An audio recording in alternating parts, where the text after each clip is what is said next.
Sir ये क्या मामला है? ऑपोजिशन ये कह रही है कि आप अदम एतमाद के मामले पर वोटिंग से घबरा रहे हैं और भाग रहे हैं। बिस्मिल्लाहिर्रहमानिर्रहीम। आयशा, सबसे पहले घबराना तो इनको चाहिए कि जिन्होंने नंबर पूरे करने हैं। अल्हम्दुलिल्लाह। अब बात समझने की है। दो चीजों की मैं वजाहत करूंगा। पहली बात यह है कि मैंने आपके शो में, आपको याद होगा, आज से कुछ अर्सा पहले मैंने आपको बताया था कि इनका सारा जोर हार्स ट्रेडिंग पे है, खरीदो फरोख्त पे है। जो अल्लाह ने सच साबित किया, जो आज सारी दुनिया के सामने आया कि ये वो घटिया सियासत कर रहे हैं जो छांगा मांगा की थी।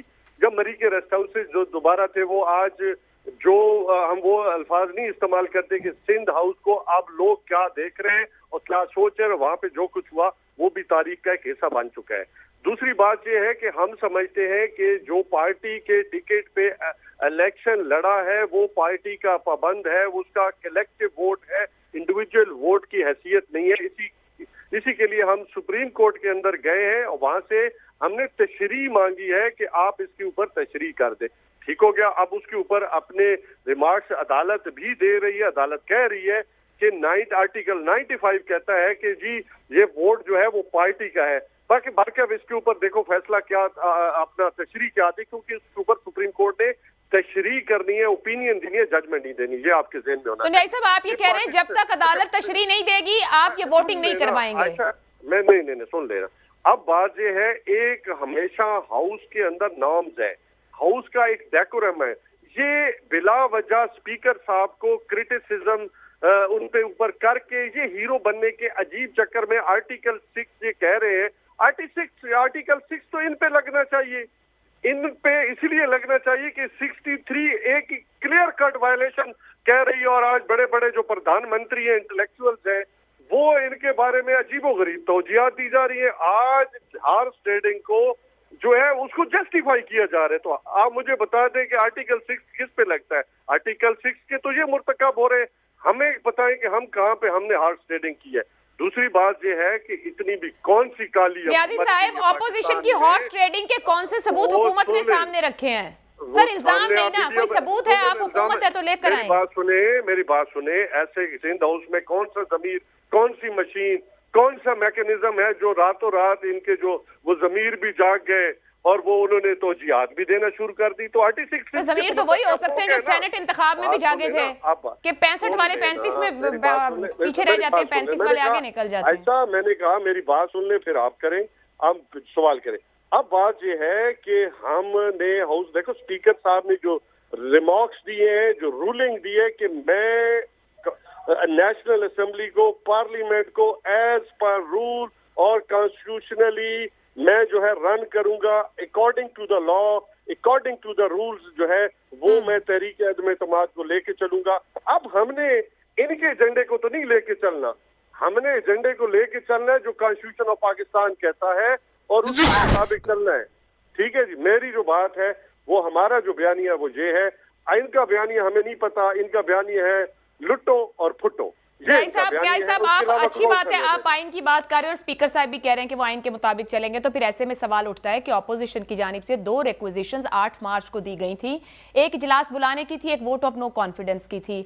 8 मार्च से लेके 14 दिन गुजरे भी दिन हो गए जब आप ये पहला इजलास बुलवाते हैं, और फिर उसके भी आगे माजी में ऐसी रिवायत भी है कि इस तरह के वाक़े के बाद, फातिहा के बाद भी इजलास कंटिन्यू हुआ। मैं ये नहीं कह रही, मैं ये बात ये कर रही हूँ कि क्या हुकूमत समझ रही है डिलेइंग टैक्टिक से उसके नंबर पूरे हो जाएंगे, आप वोट ऑफ कॉन्फिडेंस को नाकाम बना लेंगे?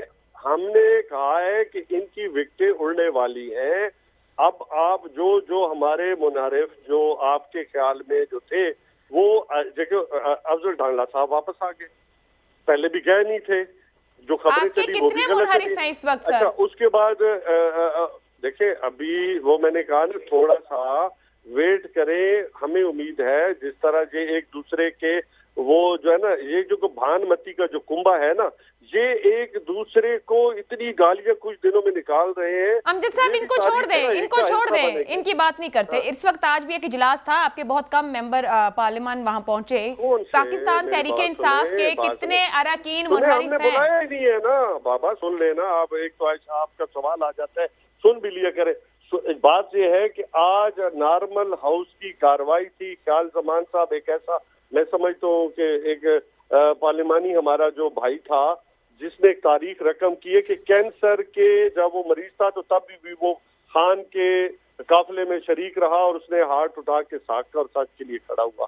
तो देखिए उसके लिए, और फिर पूरे पाकिस्तान से जो लोग हमारे वो पेशावर का वाकयात है, कुछ और हमारे जो ऑनरेबल जो कुलीग्स थे, उनके वालिदैन थे, इनका भाई था, उनकी डेथ हुई, तो ये नॉर्मल रूटीन की बात है। अभी देखिए नॉर्मल रूटीन है, ठीक है रियाई साहब, मैं आपकी बात समझ गई। अली गौर बलोच साहब, नॉर्मल रूटीन है। ऑपोजिशन जिस तरह के इल्जामात हुकूमत पर लगा रही, वो तो कह रहे हैं हम आईनी तौर पर आगे बढ़ रहे हैं, लेकिन सवाल आपसे ये है, अगर पीर को भी अदम एतमाद की तहरीक पेश नहीं की जाती है, इजलास के अंदर सेशन में लाई जाती है, तो फिर आपने क्या करना है? मजीद इंतजार?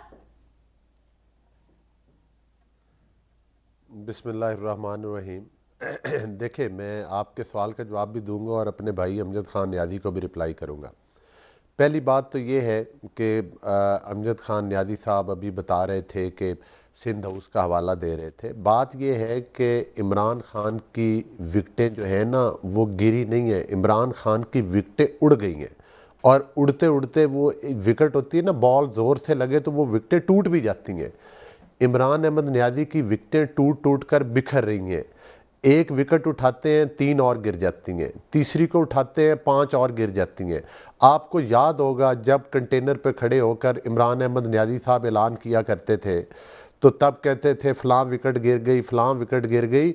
आज तो इमरान अहमद न्याजी साहब की एक एक बॉल पे 4-4 विकेटें उड़ रही हैं। दूसरी गुजारिश ये है कि ये हॉर्स ट्रेडिंग की बात करते हैं, मुझे बताएं कि पंजाब असम्बली से इन्होंने 3-4 नून लीग के टोटरू दाएं बाएं तरक्याती कामों की स्कीमों के लालच दे के, कुछ और हुकूमती लालच देकर वो सीएम के दाएं बाएं बिठा देते हैं और उनका फोटो सेशन करवाते हैं। वो हॉर्स ट्रेडिंग नहीं तो वो मदीना की रियासत बन रही है। फिर मुझे बताएं कि जिस वक्त इन्होंने पार्लियामेंट लॉजेस के ऊपर हमला करवाया एक बहाना बनाकर कि वो जो रज़ाकारान थे 5 लोग जो कि ऑलरेडी इजाज़त के साथ अंदर एंटर हुए थे, और इन्होंने और वो गैर मुसल्ला थे, उनके पास असलहा भी नहीं था। इस वक्त भी आप लॉजिस पे चले जाएं तो बेशुमार एमएनए हैं कि जिनके पास असला से लेस कई गार्ड्स हैं, लेकिन फ़र्क ये है कि वो हुकूमती चुके हैं तो उनको कोई पूछने वाला नहीं, चाहे वो रॉकेट लॉन्चर लेकर पार्लियामेंट लॉजेस में बैठे रहे।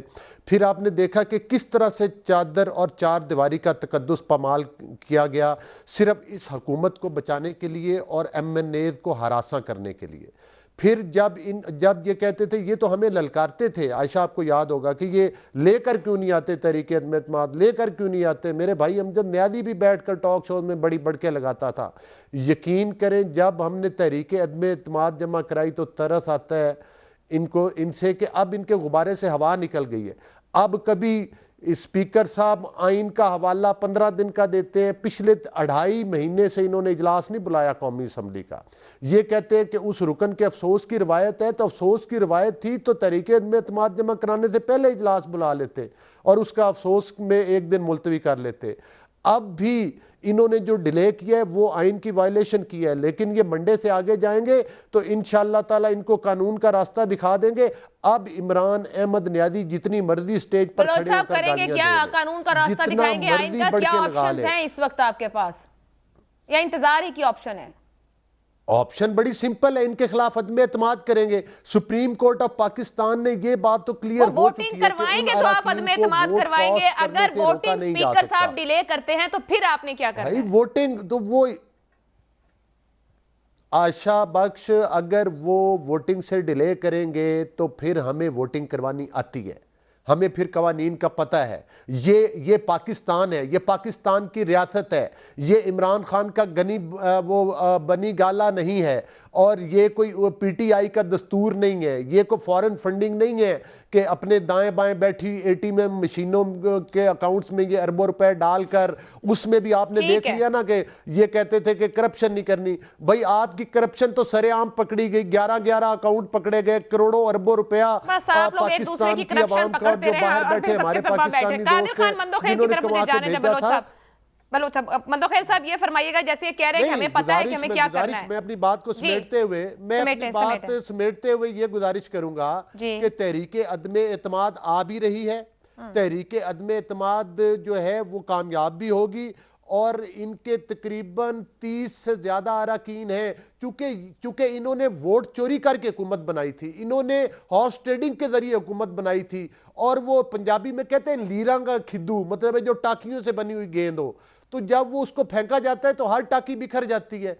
अब ये बिखर चुके हैं, अब ये समेटे नहीं जाएंगे, और इनके गुब्बारे से हवा निकल गई है। ये कठपुतली हुकूमत अपने अंजाम को पहुंचने वाली। ठीक है, कादिर खान मंदोखेल साहब, एक तो पहले इस बात का जवाब दीजिए कि ये जैसे बलोच साहब कह रहे हैं कि हमें पता है आगे कानूनी रास्ता इख्तियार करेंगे और अब वोटिंग इन्हें करवाना होगी, क्या ऑप्शंस मौजूद हैं ऑपोजिशन के पास? किन बातों पर गुफ्तगू हो रही है कि क्या रास्ते लिए जा सकते हैं अगर वोटिंग की तरफ स्पीकर साहब अभी भी नहीं बढ़ते?